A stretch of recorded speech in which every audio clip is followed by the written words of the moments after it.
Guillaume Raté-Côté ici, à votre service, les salles du français en cours. Je sais plus quelle édition, j'ai perdu le fil.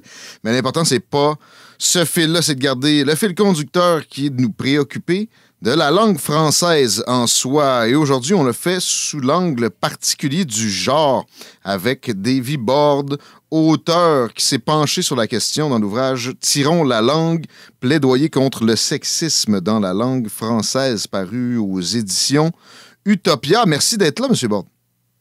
Merci à vous de m'accueillir. Avant le vif du sujet, je lisais votre bio et j'ai bien compris que vous êtes épicier et auteur, et aussi en discutant hors d'onde dans la préparation, vous êtes agriculteur? Ou... Non? J'habite à la campagne, j'étais à la campagne. D'accord. Mais, oui, non, j'étais épicier au moment où j'ai écrit le livre. D'accord. Mais c'était une présentation qui visait à mettre au niveau de chacun cette question et de ne pas penser que c'était une question de spécialiste et que tout le monde pouvait s'approprier le sujet. Démocratiser la chose, je comprends bien. Et c'est ce qu'on va essayer de faire ensemble aujourd'hui. On a seulement quelques minutes, le temps est notre et demi, alors on y va de ce pas. Et on commence en se demandant sur les recherches. Vous avez fait des recherches sur le genre dans la langue française assez exhaustives. Comment est venue cette envie-là, et parlez-nous de la genèse des débuts des travaux, s'il vous plaît. On commence par le commencement. Le commencement, c'est simple. Enfin, je me suis impliqué dans des associations féministes, des mouvements féministes. Et j'ai découvert les revues anarchistes, anarcho-féministes. OK. Et là-dedans, le sujet était déjà traité, mais donc accessible... sur des infokiosques, sur des bibliothèques militantes, des stands. Et moi, ce qui me manquait, c'était d'une part que ce sujet, je le trouvais intéressant et j'avais envie qu'il soit porté sur un autre auditoire, lectorat plutôt. Mm-hmm. Et voilà. Et puis, il y avait des choses qui me tracassaient, qui me gênaient, j'avais envie de pousser la réflexion un peu plus loin. Donc, je me suis inspiré de tout ça et j'ai essayé d'apporter ma petite touche personnelle à la chose, pour essayer de faire système, ce qui me semblait, les réflexions étaient intéressantes sur les prémices, les raisons de modifier, de subvertir la langue, mais j'avais besoin de pousser un peu plus loin pour que ça fasse système. Et ça a été fait de belle façon, mais merci de nous mettre la table puis d'être dans la candeur. On comprend l'angle de départ comme ça, et c'est très bien étayé. Alors, il y a un petit biais peut-être qui est bien avoué. Maintenant, on peut aller dans des choses plus précises. Et je commence avec le postulat, en le simplifiant au maximum, le postulat de base de notre discussion du jour et aussi de l'ouvrage. Le masculin l'emporte sur le féminin. C'est injuste. Pourquoi? On remonte au 17e siècle? Ouais, il faut remonter au XVIIe siècle, à la création de l'Académie, mais avant, l'Académie est créée, mais c'est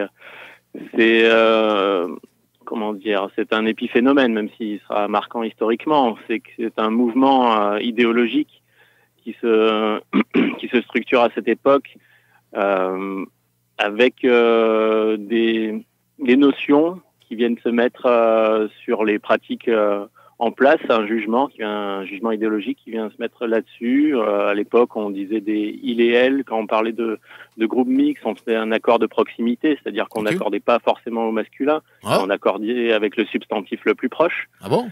Donc, oui. Donc, vous pouvez se dire les hommes et les femmes sont belles, par exemple. OK. Mais voilà, ça se disait, ça se faisait.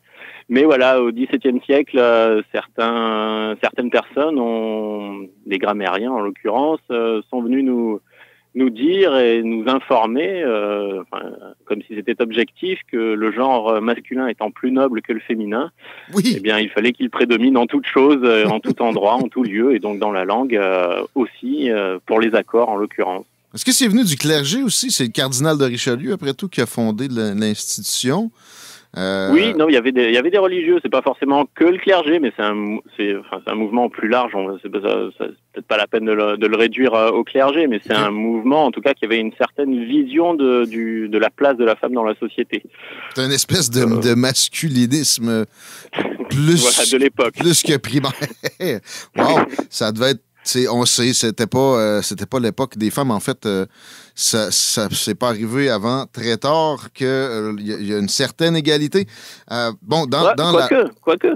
Voilà, il y avait déjà il y avait des postes occupés par des femmes, comme des médecines, qu'on disait, des emporières, des clergesses. Enfin, il y avait des postes, il y avait des mots pour nommer ces positions, ces métiers, ces activités de femmes au sein de la société. On a fait disparaître les mots en même temps que les activités, et les dames ont pu retourner là où ces messieurs avaient envie qu'elles soient, c'est-à-dire au foyer. Puis c'est vrai qu'il ne faut pas voir l'histoire comme un bloc monolithique. Moi, par exemple, je réduis ça à 15 000 ans pour faire un beau chiffron, là, où depuis qu'il y a des sociétés un peu organisées, donc des collectivités. Puis c'est vrai qu'à certaines occasions, dans certains endroits, les femmes ont eu des places surprenantes, notamment ici, chez les Premières Nations. Ça a pu être très intéressant. Et on reviendra peut-être à la Grèce et à l'Empire romain un peu plus tard. Mais je veux qu'on soit dans le 17e siècle, encore un moment, qu'on parle de système binaire. Et avec le parallèle à l'époque d'aujourd'hui, le système binaire qui est imposé, j'ai lu ça dans votre travail, je me suis dit, bien sûr, mais là, il doit y avoir peu de choses à faire. Pourtant, vous amenez des solutions pour que ce ne soit pas si binaire. J'amène des solutions, ou plutôt, les solutions sont déjà là. Je les modifie à la marge, éventuellement, mais la plupart du temps, je les reprends tel quel. Le système binaire, après, c'est des évolutions qui n'étaient pas organisées, comme avec l'apparition de l'académie et le pouvoir donné aux grammairiens au XVIIe siècle. Il s'est avéré que quand on est passé des 3 genres du latin au français, le neutre a disparu au profit du masculin, parfois au profit du féminin. On est arrivé à un genre binaire, mais le genre neutre du latin n'était pas, je dirais, le même qu'aujourd'hui. Il n'était pas dévoué, en tout cas, à la communauté LGBTQ+. Je crois pas. Oui, non, enfin voilà, et pas forcément, enfin même sans aborder cette question, enfin elle peut rentrer aussi en ligne de compte dans les réflexions autour du genre grammatical, effectivement, mais le simple fait d'avoir un genre englobant, un genre universalisant, un genre qui parle de l'être humain indépendamment de son sexe, quand c'est pas pertinent, c'est quelque chose qui est en place concrètement, de fait, depuis que des féministes, disons, ont voulu reféminiser la langue en faisant réapparaître du féminin. Non, mais maintenant, avec les formes qui s'appellent tronquées, les formes inclusives, les formes fusionnées, les formes universalistes, comme on veut, avec ce point médian, ces parenthèses, ces slash, on crée ce genre de fait, le troisième genre, le genre humain, se crée, donc il peut être un genre humain indépendamment du sexe, il peut être un genre que les personnes intersexes, notamment ou trans, peuvent utiliser pour se parler au dehors de la binarité masculin-féminin, dans lesquels ils ne rentrent pas et peut-être n'ont pas envie de rentrer. Alors, quand on parle de réféminisation de la langue, c'est pas nécessairement pour remplacer le « il » par un « elle » parce que ce serait aussi binaire. Je résumerais ça à une complexification quand même. Donc, ce serait de nouveaux codes pour prendre un soin qu'il n'y ait pas trop de genre dans le discours, dans la façon de parler. Oui. Non, la reféminisation, c'est pas une castration, c'est une désandrocentrisation. Le français, bien qu'il était quand même assez marqué du côté du masculin, restait quand même, faisait la part belle au féminin, au genre grammatical féminin. Par exemple, les participes présents s'accordaient avec le genre de la personne concernée. C'était une personne y demeurante, par exemple, une personne à fort calqué y demeurante. On le disait, ou qu'est-ce qu'on disait, par exemple, une personne malade, si c'était une femme, un monsieur dit je suis malade, une dame disait je la suis aussi.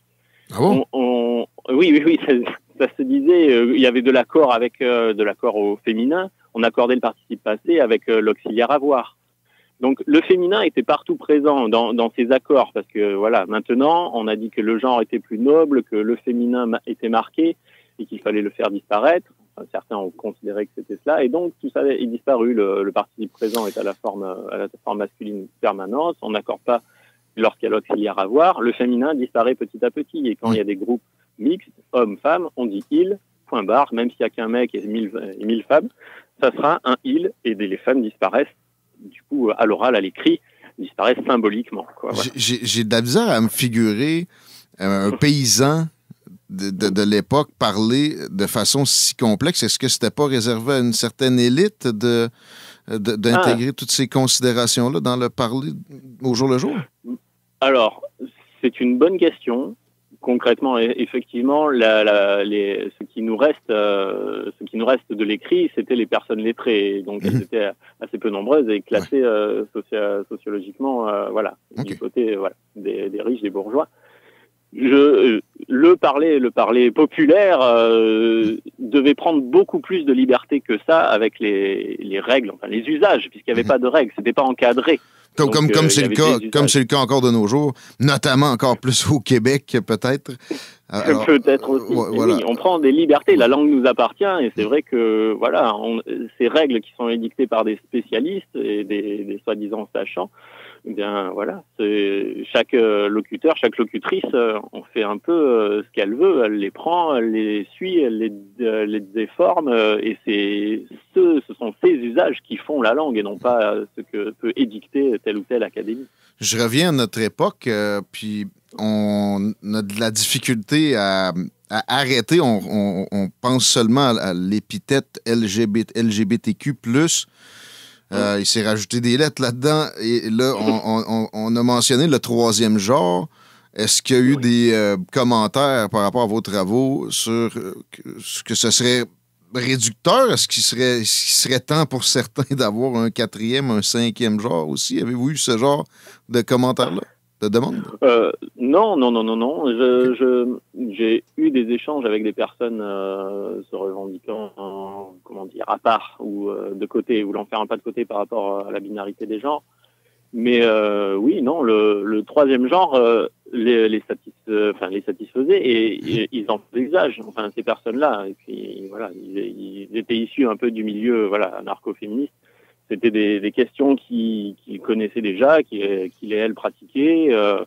Le troisième genre leur convient. La forme qu'il prend a peu d'importance. Okay. Enfin, c'est de sortir de cette binarité, de ne pas être obligé de se mettre d'un côté ou de l'autre par le verbe, quoi. Déjà pour eux, là, ce serait une réussite. Parlons de la complexité de la langue française et d'y établir des conventions. Il y a des Français en plus. Comment arriver à un changement aussi ambitieux sans mélanger tout le monde, notamment les pauvres élèves à l'école qui ont de la difficulté en sortant de là encore de nos jours en trop grand nombre à démêler ER, accent aigu, EZ dans un verbe au participe passé, si je ne m'abuse. Comment on fait pour simplifier tout ça? Simplifier. Alors la simplification, oui, effectivement, on peut effectivement rajouter un troisième genre. Voilà. Il est rajouté de fait par les pratiques des uns et des autres. On se l'approprie ou on ne se l'approprie pas. Mais voilà, un troisième genre existe en langue française par les usages qui en sont faits. Ça rajoute de la complexité. C'est-à-dire qu'on avait un doublé, le féminin masculin.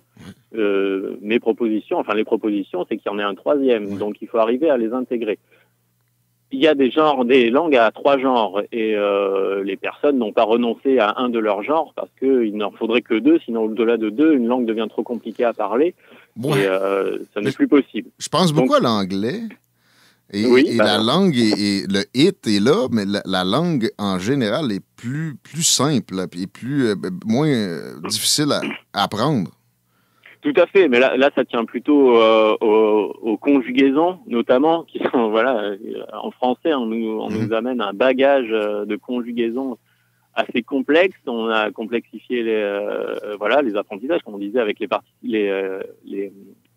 le verbe être et avoir. Enfin, voilà, il y en a un qui s'accorde de temps en temps, pas toujours, l'autre il s'accorde jamais, sauf si elle fait au d'avant. Ouais. Enfin, on se complexifie la chose par une grammaire hyper complexe. On n'est pas obligé de rentrer dans ce degré de complexité. Et ça pourrait être, il pourrait y avoir des recherches, éventuellement, des propositions faites pour simplifier la langue à ce niveau. Ouais. Et ça laisserait de la place. Il y a eu une réforme dernière. Pardon? Ça laisserait de la place de l'autre côté à ce qu'on puisse peut-être ajouter un troisième genre. Et je suis curieux, je suis certain que les auditeurs aussi vont se demander, ça peut ressembler à quoi? On connaît le it, là, le elle, le il. Avez-vous nommé la chose? Avez-vous des pistes, des tests, Comment ça pourrait s'interpréter, se dire ce troisième genre-là dans la langue française? Exactement. Enfin, se dire, voilà, c'est exactement ce qui a motivé ma réflexion par rapport aux réflexions qui étaient déjà en cours dans le milieu anarcho-féministe que je fréquentais. C'était ça. C'était l'écrire. C'est pas un problème. On peut faire des slash, des points, des majuscules, mettre des gros E, des parenthèses avec un E. Bon. Des parenthèses avec un E, même si mettre le féminin entre parenthèses, c'est une symbolique qui ne me convient pas. Mais voilà, je préfère faire des traits d'union ou mettre un point médian entre ces deux pôles. Mais voilà, quid de la prononciation. Et effectivement, c'est un travail que j'ai fait. J'ai mené ma réflexion sur ce sujet-là. C'est comment faire avec la diversité des flexions, justement, des mots. Vous avez des homophones comme ami au féminin, ami au masculin. À l'oral, c'est la même chose. Eh bien, voilà, c'était ma proposition, c'était d'écrire ami d'une certaine manière. Ami? Qu'on puisse ami, par exemple, le verbe ami. Enfin, ok, une amie, un ami. Ouais. Et ça serait ami, mais écrit avec un E, que je proposais avec un tréma dessus pour le distinguer de la forme féminine, distinguer de la forme masculine, c'est une troisième forme, et qui a la même prononciation, parce que voilà, déjà, le masculin et le féminin avaient la même prononciation, le troisième genre devait avoir la même prononciation. Et par exemple, vous avez instituteur et institutrice. Là, vous avez un mot masculin, un mot féminin. Quel pourrait être le mot au genre humain? Je me prête au jeu, j'y vais avec instit. On coupe, on simplifie. Ah oui, très bien, mais oui. On peut aller dans ce sens-là aussi. Et effectivement, quand on parle souvent d'un ou d'une instit. Mais c'est assez peu fréquent, ces coupures de mots pour Et vous en étiez arrivé à quoi pour ce mot-là? Eh bien, concrètement, mon but, c'était de faire en sorte que le masculin et le féminin soient toujours présents, qu'on les sente là et qu'ils soient fusionnés pour former, on va dire, l'humanité, le genre humain. Donc, les symboles sont fusionnés et symboliquement, on retrouve l'humanité et le genre humain. Instituteur, RIS. Quand on le trouvait écrit, on le trouve instituteur.tris ou instituteur.ris. Eh bien, on enlève le point, on lit les deux, ça fait instituteuris. C'est assez long, mais c'est clair. Instituteuris, ça glisse tout seul, plutôt qu'instituteur-tris qui vous en met plein la bouche. On peut faire instituteuris. Et j'ai vu que dans votre beau pays de Québec, il existait un syndicat des professionnels de la santé. Et le professionnel, donc le masculin, c'est EL, le professionnel au féminin, E2LE. Eh bien, vos amis, vos confrères québécois, vos compatriotes ont utilisé le mot professionnel, E, accent grave, LE. Et ça marche très bien. C'est la même sonorité, LLL. On a la même sonorité et on a une différenciation au niveau de l'écriture. C'est parfait, c'est même très beau et ça nous fait penser à fidèle, qui aujourd'hui s'écrit de la même manière aux deux ou aux trois versions selon aux trois genres, mais qui à l'époque s'écrivait fidèle EL, fidèle E2LE. Et le fidèle E accent grave LE n'existait pas. Aujourd'hui, on peut utiliser le mot fidèle aux trois genres et ça marche très bien. Donc il y a plein de on se figure. Le pronom, est-ce que c'est le bon terme? Il, elle, est-ce qu'on a besoin d'un it, un équivalent? Ah, d'un it. D'un troisième. Parce que it, c'est un peu méchant. Ça désigne autant des animaux que des choses, finalement, en anglais. Oui. Est-ce qu'on a besoin de ça pour reféminiser la langue ou la rendre moins genrée? On a vraiment besoin d'un troisième pronom? Un troisième, oui, effectivement. Pour parler d'une personne ou d'un collectif mixte, LGBT avec des LGBT ou pas à l'intérieur, mais voilà, un collectif mixte, au lieu de dire il et elle, Ce que j'ai rencontré dans le cours de mes recherches, c'était des yel ou des il. Le il, pour moi, a un problème, c'est qu'il a une prononciation ou proche ou identique au il, donc masculin, I2LE ou I2LES. Ah.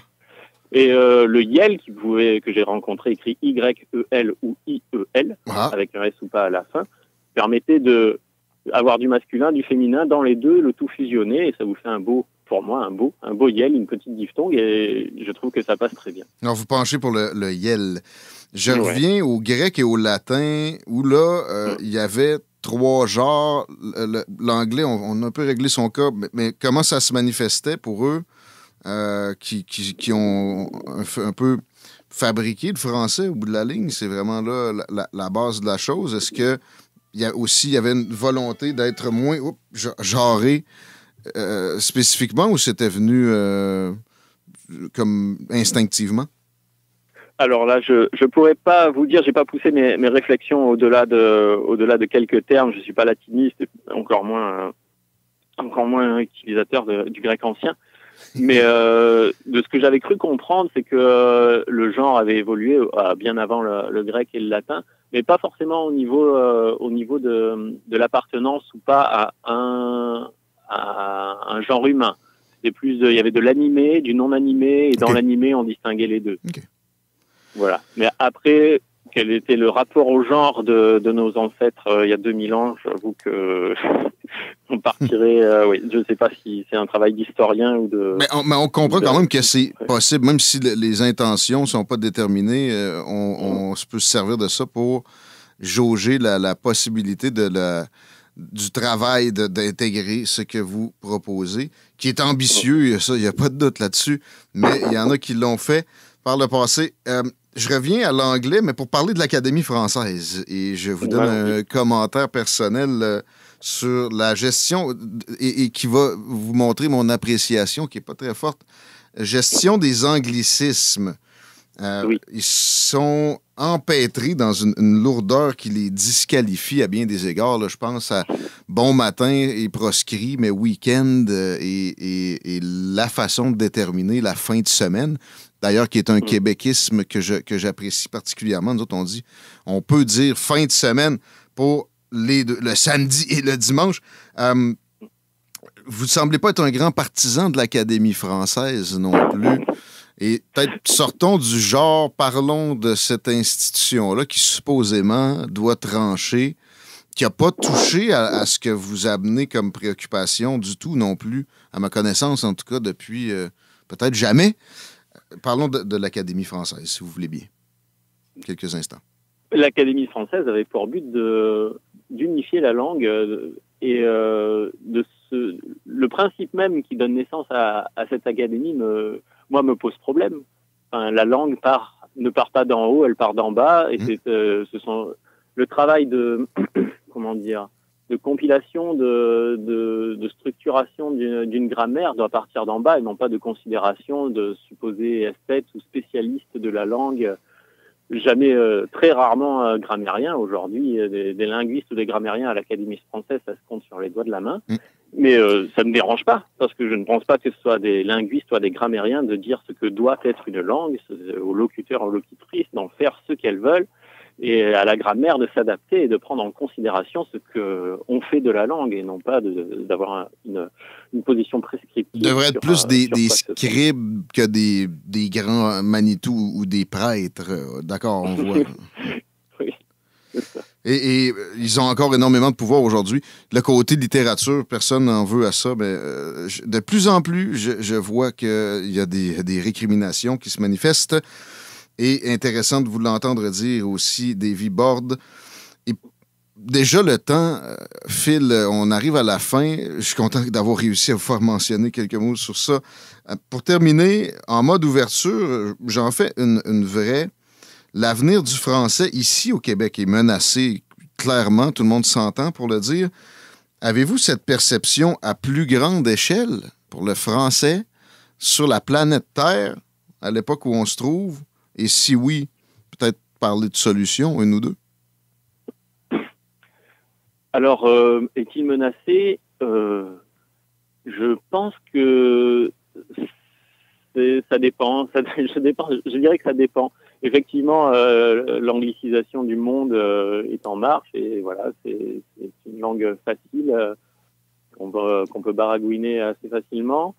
Mais voilà, c'est pour le commerce. Je ne sais pas si ça pourra dépasser les ports, les buildings et autres et venir au cœur de là où est la vie, quoi, au-delà de ces échanges internationaux. Le français est-il menacé? Le français n'est menacé par rien. Le français évoluera de mon point de vue. Le français continuera à intégrer de l'anglais. Le français intégrera d'autres langues tant qu'il y aura des métissages. Notre langue n'est pas éternelle. On peut la défendre ou la faire évoluer dans le sens qu'on veut. On peut dire fin de semaine, on peut dire email, on peut dire courriel. J'ai lu d'ailleurs dernièrement que les emails venaient du français. Mal postal. Le mal postal qui est devenu mal et qui est devenu mail. Et nous, on a repris email et finalement, ça nous a pas plu, donc on a fait courriel. Wow. Donc c'est très amusant. Ça part, ça revient. Le tennis, il est parti. On joue au jeu de paume, on dit tennis. Fascinant. Voilà, il est revenu, c'est du tennis. Belle vision des choses. Ça va, ça vient. Le français évolue, il se nourrit de lui-même, du coup, comme dans cet email, dans ce tennis. Voilà. Ça sert à rien de se crisper. J'entends ça au résumé. Et c'est bien que ça évolue. Ça menace pas l'existence même, en tout cas pas à moyen terme, peut-être à très long terme. Et c'est rassurant d'entendre ça. C'est une note positive pour terminer. Merci, Davy Borde. Il reste quelques secondes quand même pour qu'on puisse, comme dirait pas Molière, et on dit au Québec, vous pourriez plugger quelque chose qui vous concerne pour les lectures que les gens pourraient faire de travaux que vous avez amenés ou aller à votre épicerie ou peu importe. C'est le temps de dire aux auditeurs comment on fait pour consommer ce que vous apportez. Là, j'avoue que vous me prenez de court. Moi, des lectures que j'ai envie de vous conseiller ou de conseiller, parce qu'elles m'ont beaucoup fait réfléchir, notamment ces 2 dernières années, et puis plus largement depuis 5-6 ans, c'est les lectures d'un collectif grenoblois qui s'appelle le collectif Pièces et Main d'œuvre, qui travaille, qui réfléchit autour de la machination du monde, notre monde-machine dans lequel nous ne serons plus que des rouages et de tout ce qui se met en place pour faire de nous moins que des humains, le transhumanisme d'un côté, les confinements, les vaccinations, l'intégration dans un monde de spécialistes ou les spécialistes dans une technocratie. Donc voilà, il y a des tyrannie des experts. Et vous écouterez l'émission, je pense que vous allez aimer que j'anime aussi les salles des nouvelles. On parle de ça assez régulièrement, une espèce de tyrannie des experts dont il est de plus en plus difficile de s'extirper. Alors, parfait, on regarde ça. Et sinon, votre épicerie, c'est terminé, là? On peut plus aller... C'est pas terminé. Non, elle est toujours ouverte. Elle marche mieux que jamais. Le tourisme repart. Le tourisme repart. Les Québécois aiment beaucoup aller en France. Comment on fait pour aller faire un tour? Oui, vous pouvez venir. Oui. Le tourisme, en plus, ça marche bien par chez nous. Mais voilà, c'est quoi à l'origine, c'est pas fait pour les touristes. C'est fait pour les gens qui viennent sur place, mais c'est ouvert aux touristes. Mais c'est toujours ouvert aussi quand la morte saison arrive. On reste ouvert tout le temps. Toujours ce qui est le plus apprécié pour des bons touristes, d'aller où les locaux, les autochtones, comme on dit, se retrouvent. Alors, c'est à quel endroit? C'est à Fort-Calquier, dans les Alpes de Haute-Provence. Parfait. C'est noté. Davy Borde, auteur de Tirons la langue, plaidoyer contre le sexisme dans la langue française, paru aux éditions Utopia. Merci beaucoup et au plaisir. Merci. Au plaisir. Bonne fin de journée.